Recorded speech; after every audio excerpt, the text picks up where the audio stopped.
Сайн байцгаана уу хүүхдүүдээ, та нартай энэ өдрийн мэнд хүргэе. Өнөөдрийн хичээлийн сэдэв бол холимог нийлмэл өгүүлбэрийн онцлог гэсэн сэдэв байгаа.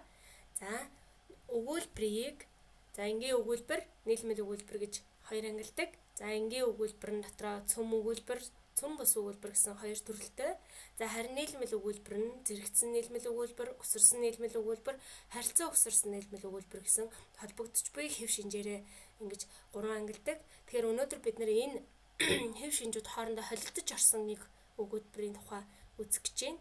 За энэ бол бүтцтэй 3 ба түүнээс дээш энгийн өгүүлбэрийг багтааж өөр хоорондоо өгүүлбэрцэн холбооны өөр хэм маяг, за зэрэгцүүлэх, ухсруулах, харилцаа ухсруулахаар холбогдож хэлбэр ба утгын талаар нэгэн бүхэл болсон өвөрмөц хам бүтцийг холимог нийлмэл өгүүлбэр гинэ. За жишээ нь хасаг тэрэгний хятнах тусам лувсангийн сэтгэл уйтгарлаж хүрэн шарын хашигнах бүр түүний уур хүрнэ гэсэн ийм усруулах болоод зэрэгцүүлэх хэв шинж холилдсон ийм өгүүлбэр байна.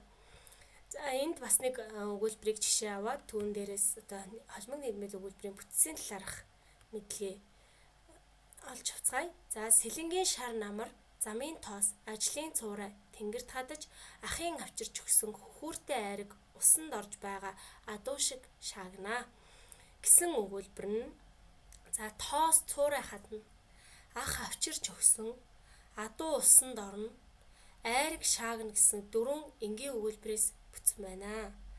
За үүний холбоо нь бол замын тоос, ажлын цуурай, тэнгэрт хадаж айраг шаагна гэсэн өгүүлбэр нь зэрэгцүүлэх холбоогоор за ах авчирч өгсөн гэсэн татгал өгүүлбэр нь айраг гэдэг үг нь усруулах холбоогоор холбогдсон.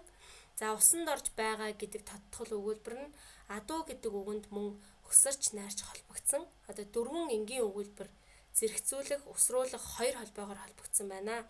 Ерөнхийдөө зэрэгцүүлэх холбоо голсон ийм өгүүлбэр байна.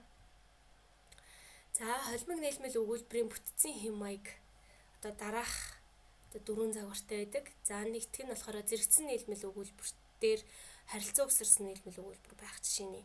За морин дүүргөө сонсогдож нохой боорлосоор нэг хүн ирсэн нь ахлагч, ухуулагч байваа. За ийм өгүүлбэр байна. За хоёрдугаар загвар дээр бол зэрэгцсэн нийлмэл өгүүлбэр дээр өсөрсөн нийлмэл өгүүлбэр ордог.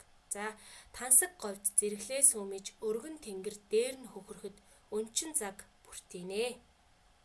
За та нар тус бүрийнхаа жишээг бас сайтар уншиж үзээрэй. А, Б, В гэд өгүүлбэрийн тоогоор ингэж дугаарлаад ялгасныг сайн анзаараарай хүүхдүүдээ. За 3 дахь загвар бол өсөрсөн нийлмэл өгүүлбэр, харилцаа өсөрсөн нийлмэл өгүүлбэр гэсэн